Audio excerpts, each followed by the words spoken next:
Ele é. Junte ao som dos trompetes, erga sua voz a Deus, proclame os céus e a terra ao Rei, dando a Ele um perfeito louvor. O Senhor é bom, O Senhor é bom, o Senhor é bom, o Senhor é bom, o Senhor é bom. seu amor dura para sempre. O Senhor é bom, O Senhor é bom, o Senhor é bom, o Senhor é bom, o Senhor é bom. seu amor dura para sempre.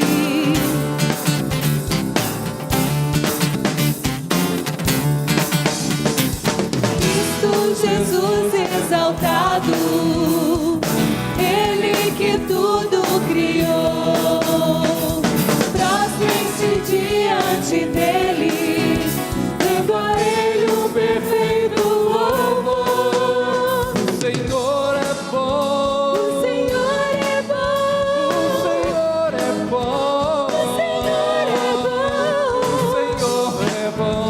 seu amor dura para sempre. Vamos declarar para o Senhor: o Senhor é bom, O Senhor é bom, nosso Deus é bom, o Senhor é bom, o Senhor é bom. seu amor dura para sempre. O Senhor é bom, seu amor dura para sempre. O Senhor é bom, seu amor dura para sempre.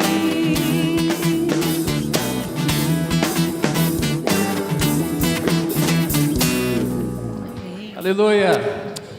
Amém? Muito bem, nós estamos falando sobre a igreja. De manhã o pastor Naamã falou um pouco sobre esta igreja que é habitada e que celebra o amor de Cristo na sua vida. E eu vou estar durante as mensagens que vou pregar nesses 4 domingos, pregando com vocês, e vou pregar um pouquinho mais em agosto. Vou estudar com vocês as 7 igrejas, ou as 7 cartas às igrejas do Apocalipse.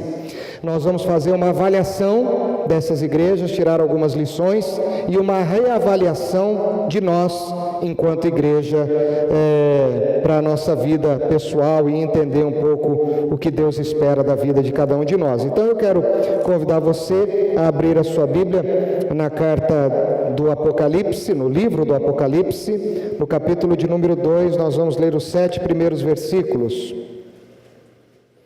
Queria convidar você a se colocar em pé para a gente fazer a leitura deste texto. Livro do Apocalipse, capítulo de número 2, a partir do versículo 1. Diz assim: escreve ao anjo da igreja que está em Éfeso, isto diz aquele que tem na sua destra as 7 estrelas que anda no meio dos 7 castiçais de ouro. Conheço as tuas obras e o teu trabalho e a tua paciência, e que não podes sofrer os maus, e puseste à prova os que dizem ser apóstolos e não o são, e tu os achastes mentirosos. E sofrestes, e tens paciência, e trabalhastes pelo meu nome, e não te cansastes. Tenho, porém, contra ti que deixaste o teu primeiro amor. Lembra-te, pois, de onde caíste, e arrepende-te, e pratica as primeiras obras, quando não brevemente a te virei, e tirarei do seu lugar o teu castiçal, se não te arrependeres. Tens, porém, isto, que odeias as obras dos nicolaítas, as quais eu também odeio. Quem tem ouvidos, ouça o que o Espírito diz às igrejas. Ao que vencer, dar-lhe-ei a comer da árvore da vida que está no meio do paraíso de Deus. Toma o nosso coração, ó Deus maravilhoso e bendito. e através da Tua palavra que é forte, a Tua palavra que desafia, a Tua palavra que cura, a Tua palavra que restaura, que penetra, que salva, nós possamos celebrar um milagre em nós aqui hoje, no nome do Teu Filho amado Jesus Cristo. Amém e amém. Pode se assentar. Hoje eu estava pensando numa canção. Eu gosto muito de música, vocês já sabem disso.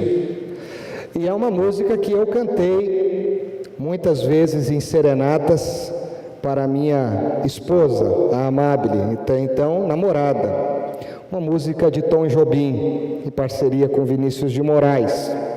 E essa canção todos nós conhecemos. Eu vou citar alguns versos dela e com certeza na sua memória coletiva aqui você vai se lembrar do desfecho dessa música.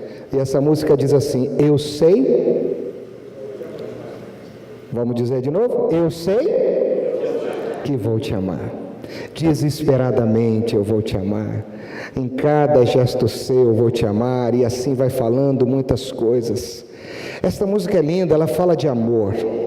A Bíblia também é linda porque ela fala de amor. No início ela fala do amante que olha para o caos, para o nada e decide amar aquilo que ainda não existe, mas que Ele mesmo criará para fazer uso deste seu amor àqueles seres, aquelas criaturas, aquele ser vivente, a sua imagem e semelhança, que Ele derramaria do seu Espírito e nele ministraria o seu DNA e dele faria a sua obra maravilhosa, perfeita, que foi o ser humano. Deus criou o ser humano como o amante que ama, para que o homem possa ser amado de Deus. E se tem uma coisa gostosa na vida da gente, eu já disse isso aqui em algumas vezes, é você ter esse sentimento de ser amado. Como é bom ser amado, ao mesmo tempo que é muito difícil para nós lidarmos com o sentimento do não amor, da rejeição, do desprezo. Quem aqui, quando na sua adolescência, na sua pré-adolescência, não ficou apaixonado por alguém e não foi correspondido? Ou será que tem alguém aqui que foi correspondido em todos os seus amores? Pode ser que o pastor Ed tenha sido. É uma brincadeira. Mas como é desagradável você sentir um sentimento por alguém e não se sentir correspondido.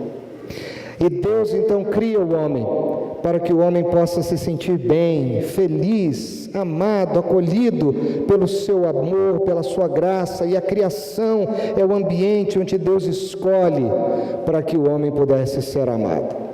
Mas no momento dessa história, o homem decide não corresponder a este amor, e ele decide se alienar do amor protetor de Deus, e a gente conhece a história. Mas isso não frustra os planos de Deus, porque na Bíblia não existe plano B. Quando alguma coisa não dá certo, a gente sempre pergunta: existe um plano B? Na Bíblia não, só tem o plano A, que é o plano de amor de Deus. E Deus então, por causa dessa atitude humana, Ele dá uma potencializada, se é que podemos dizer, no seu amor. Ele deixa esse amor mais superlativo e Ele ama mais o ser humano, e Ele decide criar uma história para resgatar o seu filho que se perdeu por causa das suas irresponsabilidades. E a Bíblia fala de tudo isso até o dia que nós chegamos à história de Jesus, que nasce, que vive por amor. A Bíblia diz que Deus nos amou de tal maneira, ou seja, de uma maneira indizível, inexplicável, mas é uma maneira tal que faltam palavras, enorme, que enviou o seu único Filho, para que todo aquele que nele crê não pereça, não morra, mas tenha vida eterna. E eu e você estamos inclusos neste projeto de Deus. Se você crê, diga amém. É isso que a palavra de Deus nos diz. Jesus nos ensina que a base da relação com Deus, resumindo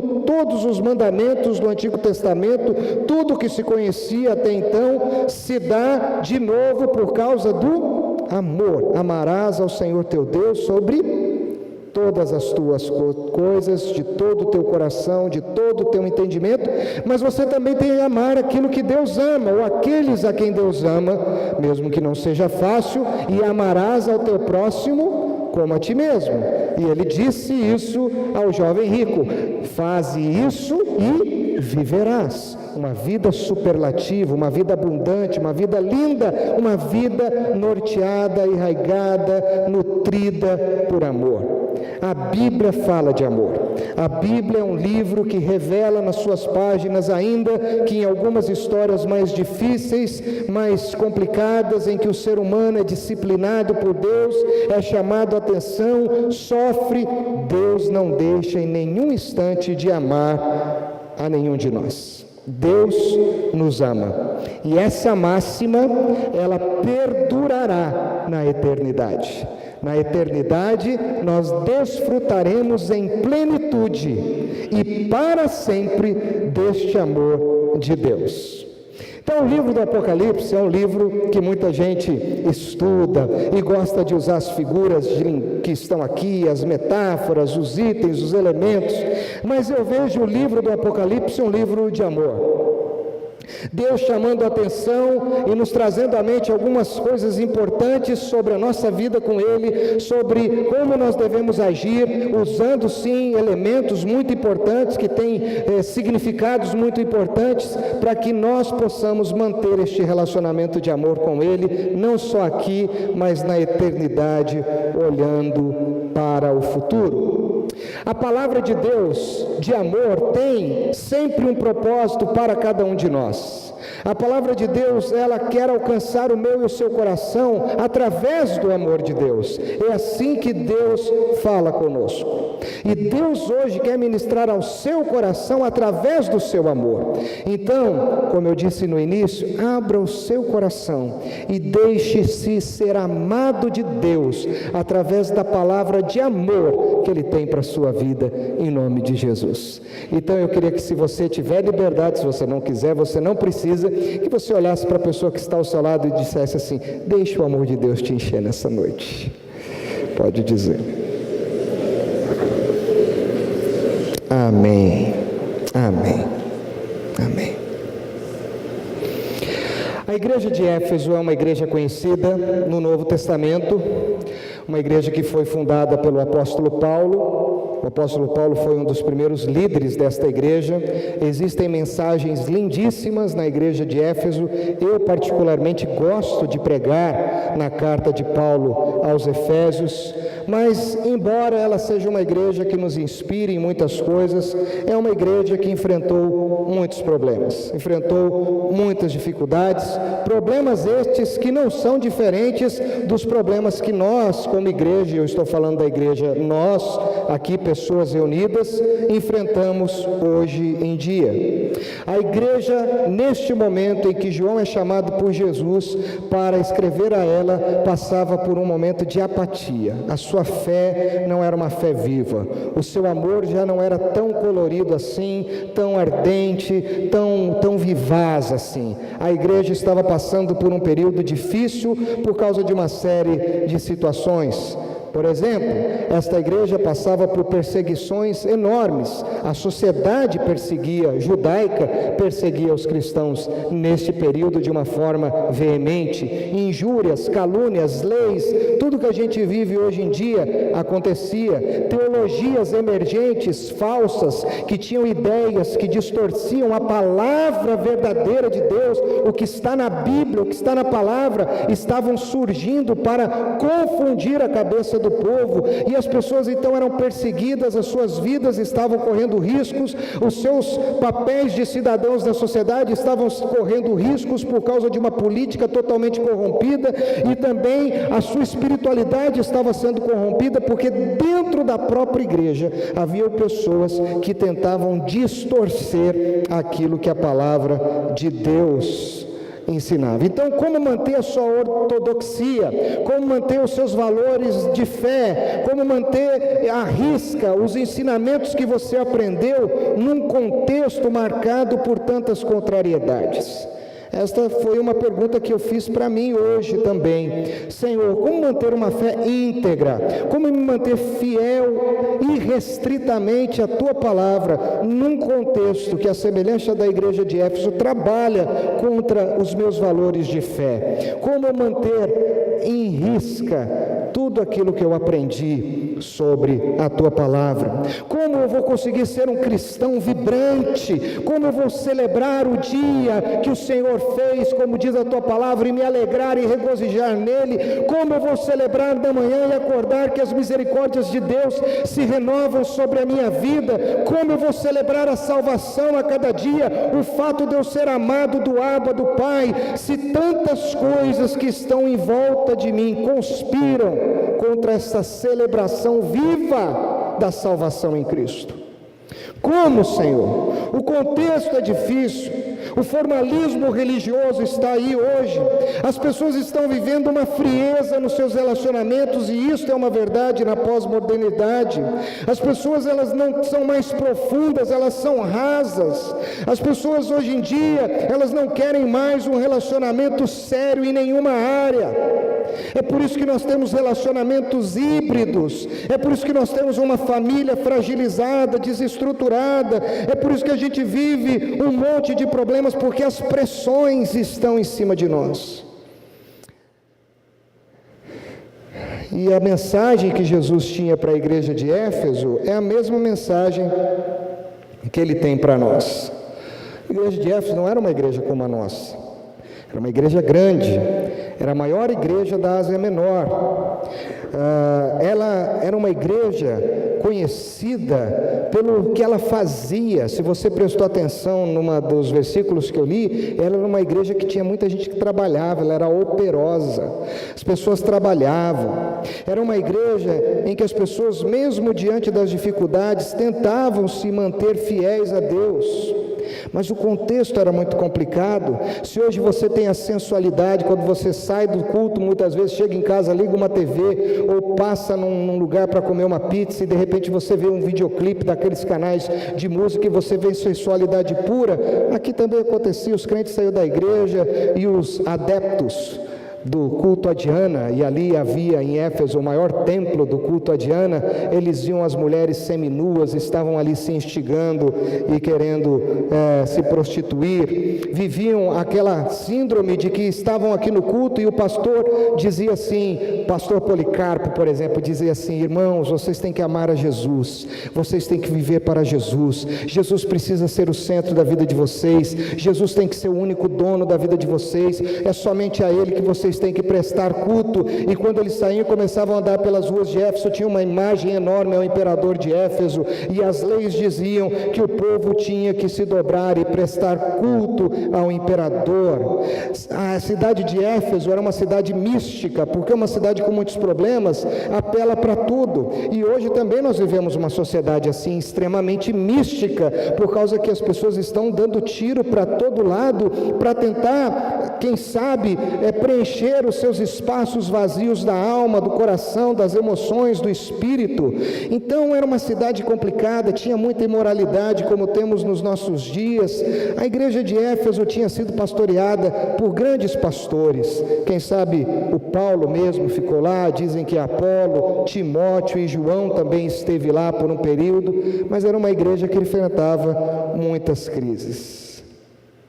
Mas essa igreja passou por um sinal forte de avivamento, porque a igreja de Cristo é a igreja que celebra a presença viva do Espírito Santo, amém, irmãos?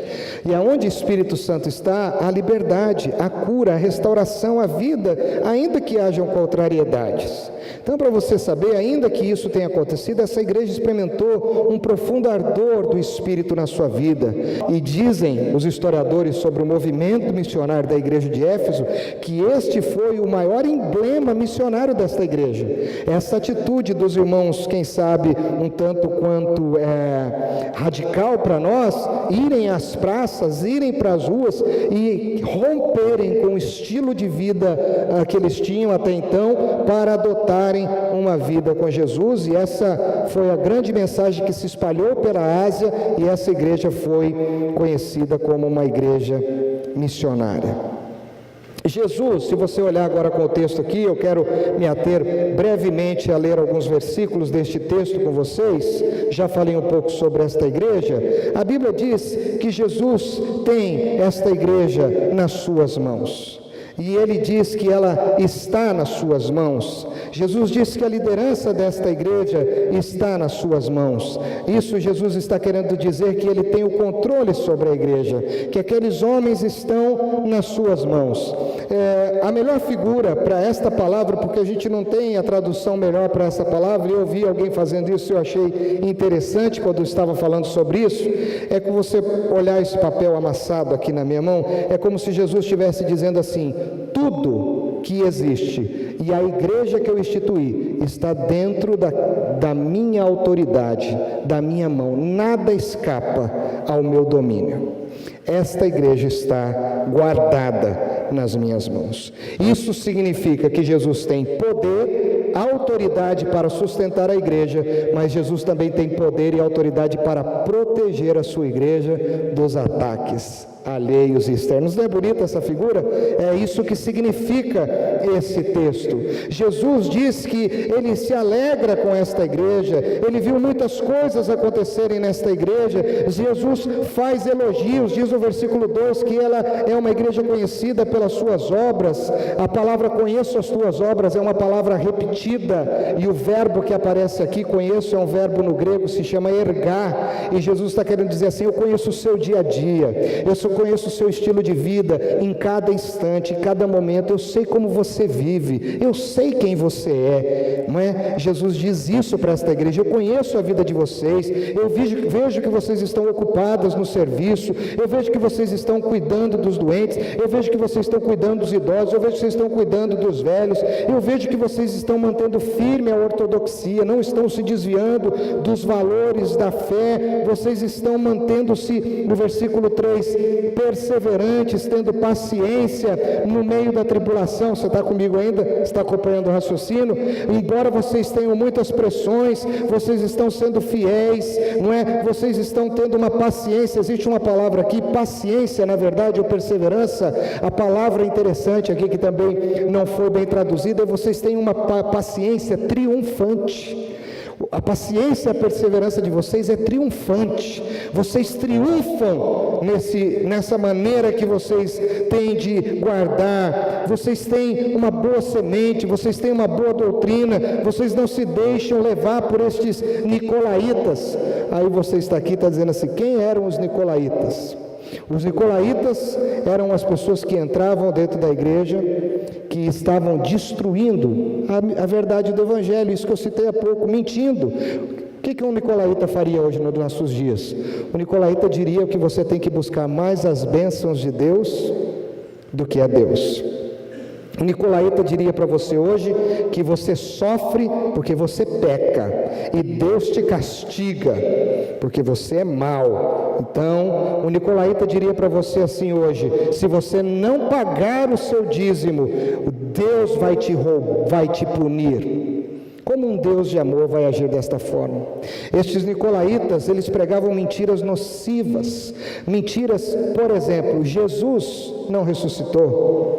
Eles diziam que esta igreja era de canibais. Existe um comentário que houve um grupo de pessoas que chamavam os crentes da igreja de canibais, porque no ato da ceia, eles celebravam a memória da carne de Jesus e do sangue. Então, se eles comem a carne e tomam o sangue, logo eles são... Isso eles faziam para que os judeus e para que as pessoas místicas não entrassem na igreja. Não, só lá tem um bando de canibais, lá tem um bando de gente maluca, lá tem um monte de gente que é irresponsável, eles se abraçam demais, eles se beijam, eles não podem, eles são imorais também, vocês não podem seguir essas pessoas. E eles faziam uma série de acusações e tentavam destruir a verdade do evangelho. E alguns, infelizmente, que estavam na igreja, mas sem consistência do evangelho, acabavam sendo contaminados por isso. Mas o que eu quero falar agora?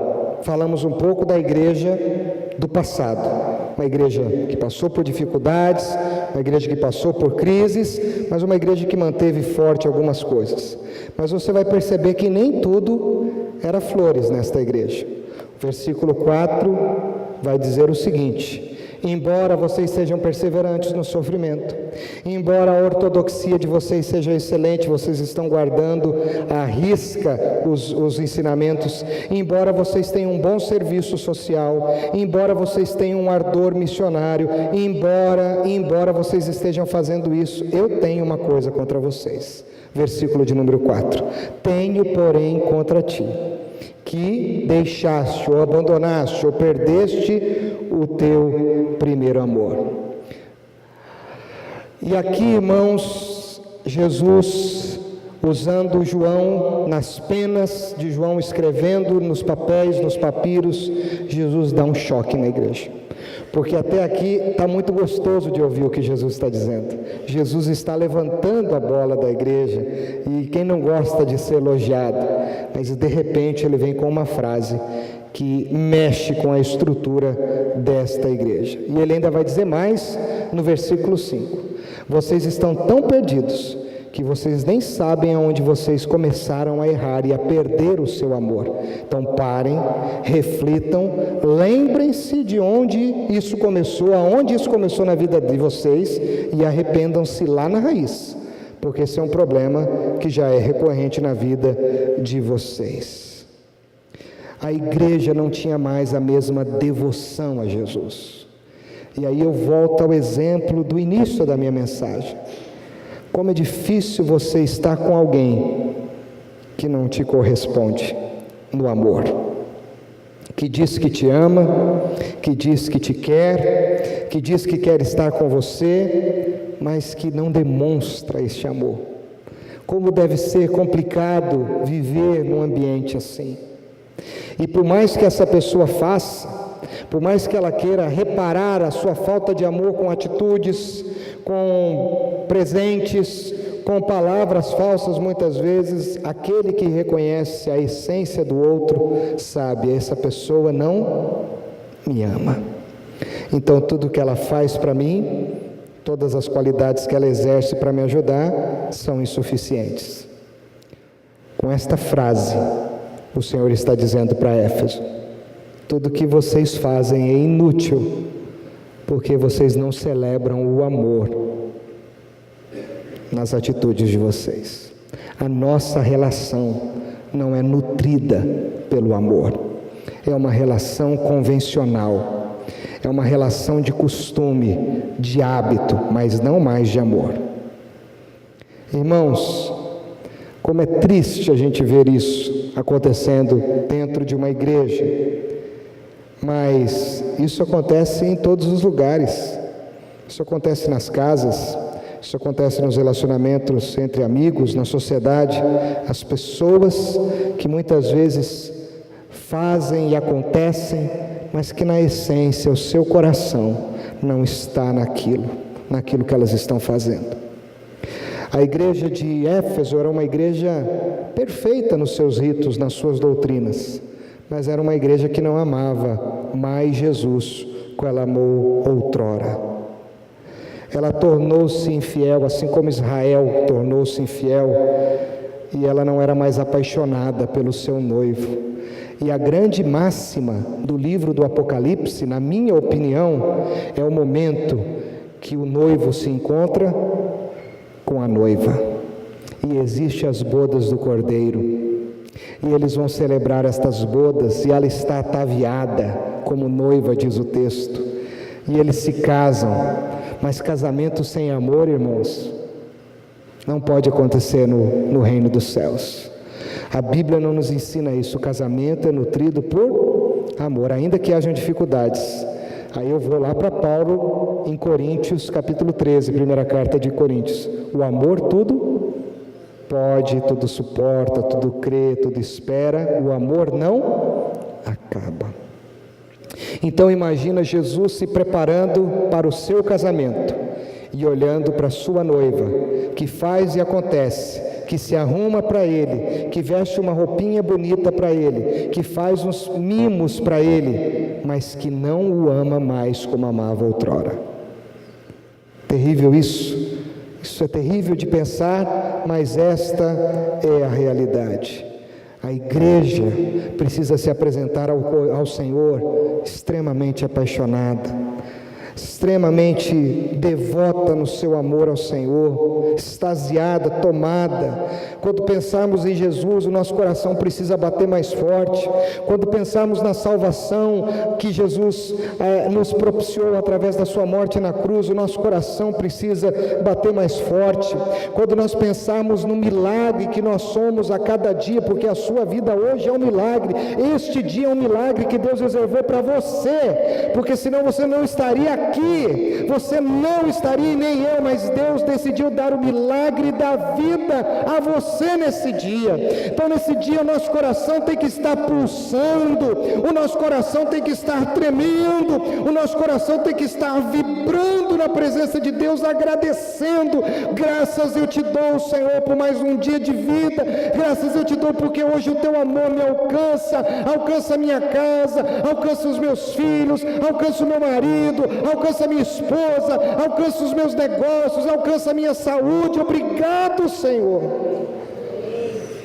Mas nós fazemos tudo certinho, irmãos. A gente vem à igreja, levamos muito a sério essa coisa nas igrejas tradicionais, da palavra, dos costumes, das doutrinas, e muitas vezes nós estamos fazendo a mesma coisa que a igreja de Éfeso. Nós guardamos bem a doutrina, muitos de nós não cedemos às pressões que nós estamos sofrendo aí de fora, externas, muitos de nós estamos ficando firmes nestas coisas, mas nós já não estamos mais amando ao Senhor como deveríamos. E aí a nossa relação se torna uma relação burocrática, se torna uma relação fria, se torna uma relação insípida, se torna uma relação sem graça, e aí, onde não há graça, é uma tragédia. E aí a gente não experimenta mais o fogo do Espírito queimando no nosso coração, a gente não experimenta mais o poder de sermos amados de Deus na nossa vida e vibrarmos com esta coisa. O amor é a primeira marca de qualquer relacionamento duradouro. O amor é a marca de um relacionamento que supera as piores crises da história. O amor é a marca de todas as coisas, é o vínculo, é o amor. Então como eu posso dizer que amo ao meu irmão se eu não amo a Deus? Se eu vou ter problema nos meus relacionamentos? Como eu vou dizer que creio no amor eterno se o meu amor com Ele é um amor que passa diante das minhas crises e das minhas pressões do dia a dia? Mas Jesus disse para ela uma coisa que eu acho sensacional. Jesus disse para essa igreja: volta como vocês eram antes. Ou seja, nós já vivemos uma história viva de amor. Nós já vivemos uma história viva de amor. Hoje eu estava pesquisando na internet, eu não consegui colar e trazer essa imagem, mas eu coloquei lá: crente recém-convertido e crente velho, no bom sentido, crente velho de igreja, tá certo? E aí tentei colocar crente quente, crente frio, fiquei tentando colocar lá para ver se eu achava uma imagem, mas eu achei uma imagem sensacional. Eu vou fazer a imagem aqui com a graça e misericórdia do Senhor. É misericórdia agora. Então, uma cena que me chamou muito a atenção é uma igreja, e tá todo mundo assim, que tá, né? E eu só vi a imagem, mas eu imagino que o som estava no gás, e os irmãos estavam louvando, e estavam dançando, e estavam não sei o que, e tinha um cidadão sentado no primeiro banco, assim, ele estava assim, ó.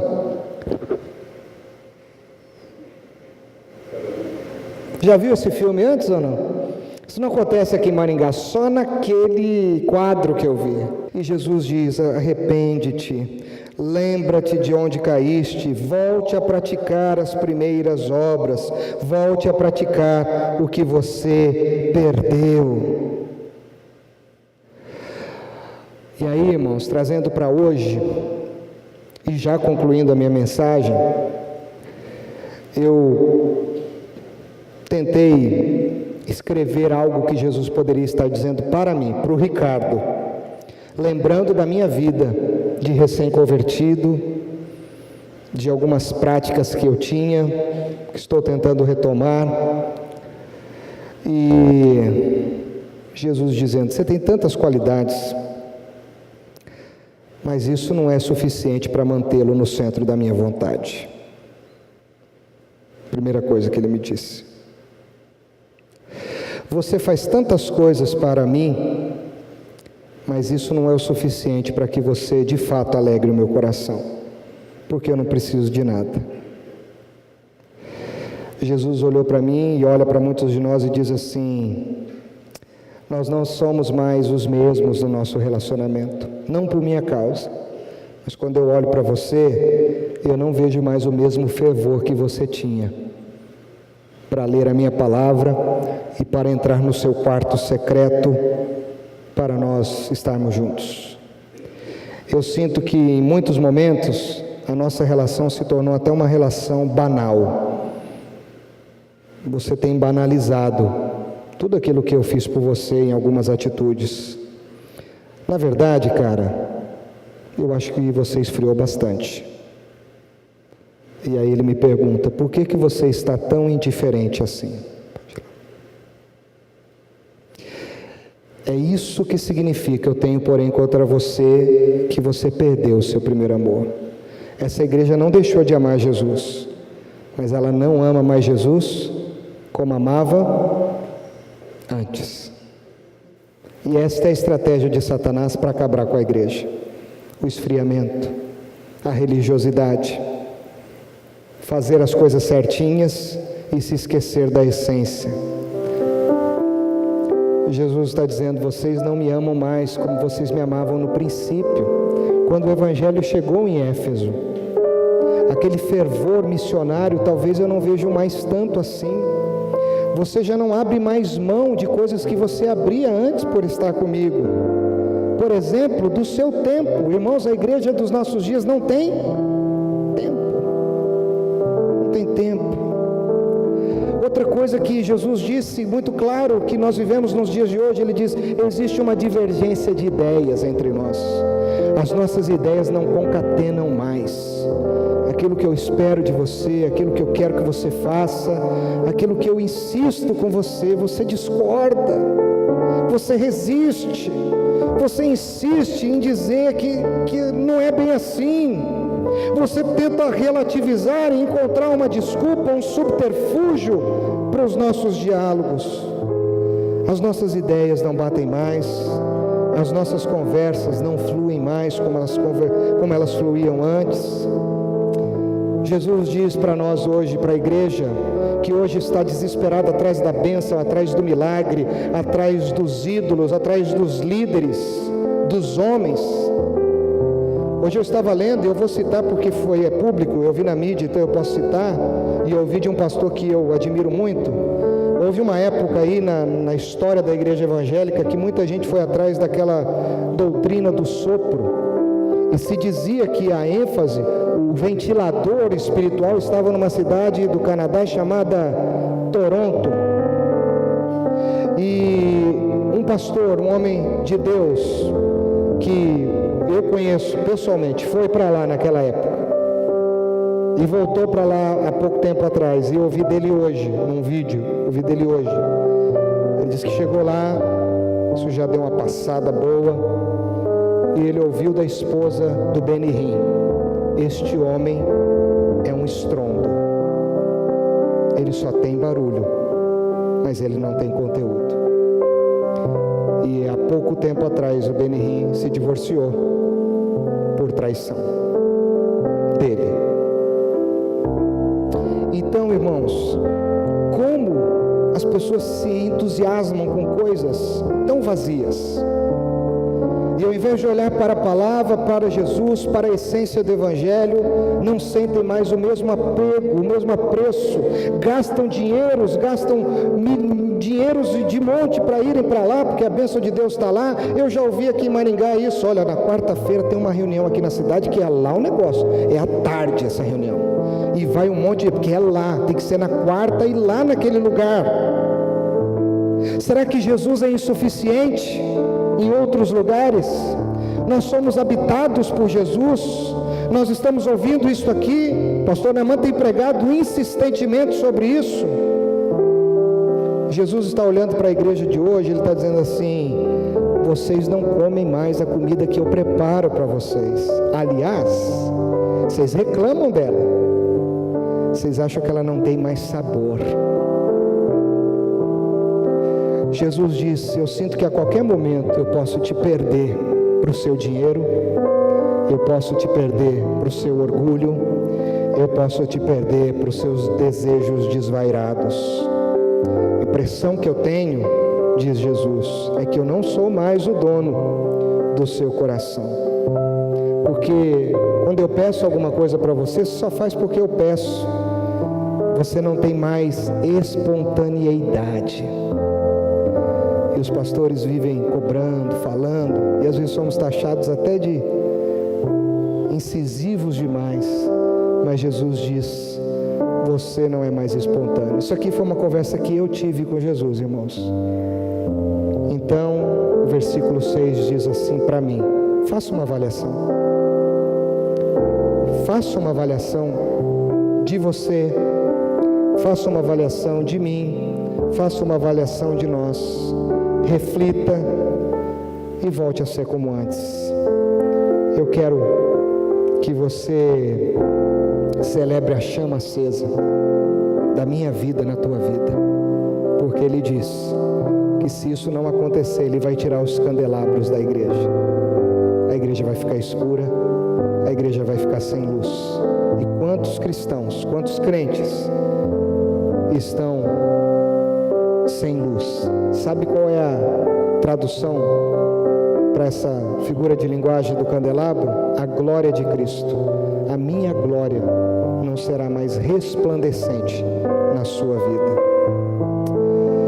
Ah, meus irmãos, precisamos ressignificar a nossa vida com Deus. Precisamos encontrar um significado que nos faça arder em fé. Vendo a Copa e vendo as atitudes das pessoas assistindo os pênaltis do Brasil contra o Chile, eu fiquei pensando como o coração desse povo bate, inclusive o meu. Minha esposa quase pulou da sacada do prédio, por exemplo. Entreguei ela aqui. Por causa de um time, por causa de um pênalti, por causa de uma competição. Já pensou se a gente ficasse assim, na chama da intercessão aqui, orando para que 10 ou 20 irmãos saíssem daqui à noite para pegar pessoas na rua, prostitutas, e evangelizarem, e a gente ficasse na expectativa: ganhou um, uau, aleluia, ganhou mais um, aleluia, oh, glória, desculpa, irmãos. Não sei se você está entendendo o que eu estou querendo dizer. Sabe, vamos para a vigília, o irmão lá recebeu um dom do Espírito, o Espírito curou, glória! E ao mesmo tempo que você olha para um crente sem graça, insípido, você diz: puxa vida, Jesus não fez nada porque Ele está fechado. Irmãos, sim, sinceramente, eu queria ver isso nessa igreja. Como pastor dessa igreja, eu queria ver uma loucura santa aqui. Eu queria ver a gente experimentando do poder do Espírito Santo agindo na nossa vida. Mas não porque os pastores estão aqui insistentemente dizendo: irmãos, não, é porque você ama Jesus, é porque você entende esse amor na sua vida, e porque você se entende esse amor e você ama Jesus, você vai fazer isso espontaneamente. Nós não vamos precisar ficar mandando, nós vamos ficar precisando puxar a tua orelha para você orar e ler a Bíblia com seus filhos, com a sua esposa, você vai fazer, você vai falar de Jesus. Mas Deus só vai fazer grandes coisas lá fora, meus irmãos, quando Ele começar a fazer grandes coisas aqui, dentro do nosso coração. Não é dentro desse templo, não é dentro da nossa doutrina, não é dentro dos ministérios, é dentro da nossa vida. Quando Cristo for a nossa maior paixão, quando o nosso amor for novamente aceso por Ele, Nós não vamos viver para outra coisa a não ser para glorificar a Deus, seja em atitude, seja por palavras, quer comais, quer bebais, nós vamos glorificar a Deus, aleluia. Eu sonho com isso, irmãos, mas eu sinto que o diálogo de Jesus comigo é uma verdade na vida de muitas pessoas hoje em dia.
Podemos dizer assim: que eu sou feliz,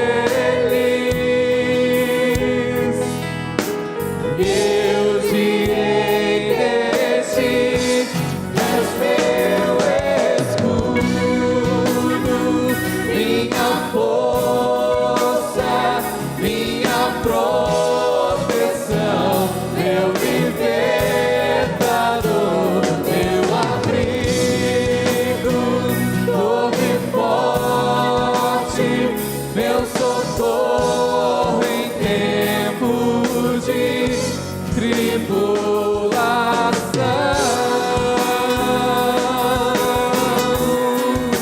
Sim, tu és Senhor, meu socorro bem presente, nossa força.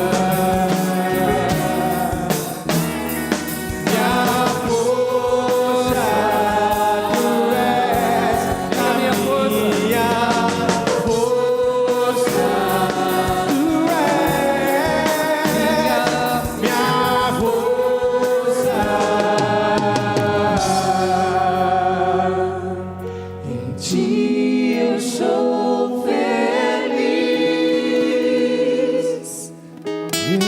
tu és Senhor, meu socorro bem presente, nossa força.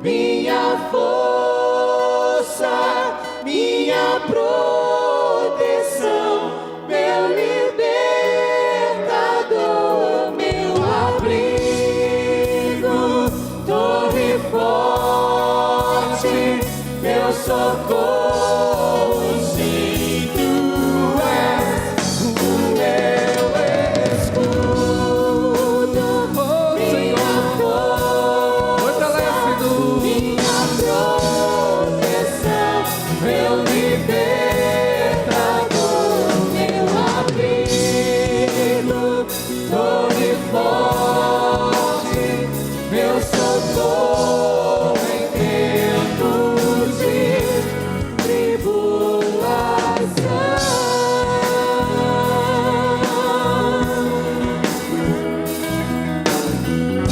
Aleluia, Senhor. Em ti eu sou feliz,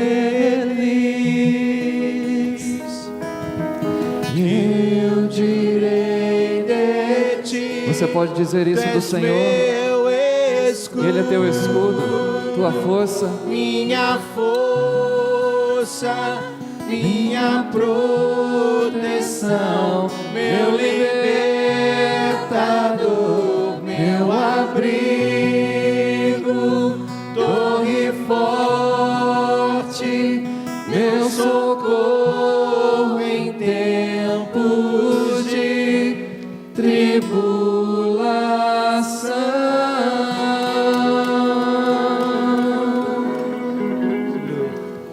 Obrigado, Senhor, pela tua palavra anunciada aqui nesta noite, pelo tempo que o Senhor nos permitiu de louvor.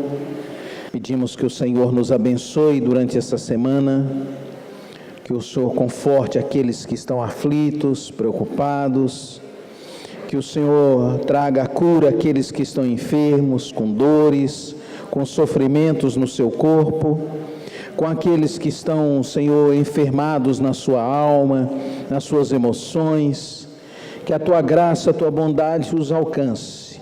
Abençoa-nos, ó Pai, em tudo que fizermos, que os nossos lábios, os nossos olhares, a nossa mente esteja colocadas em Ti, e através desta forma a gente possa manifestar o teu amor a quem de nós se aproximar. Nós oramos, pedimos no nome de Jesus, que a graça do nosso Senhor Jesus Cristo, o amor de Deus Pai, esteja convosco, irmãos e irmãs, hoje, amanhã e sempre. Amém e amém.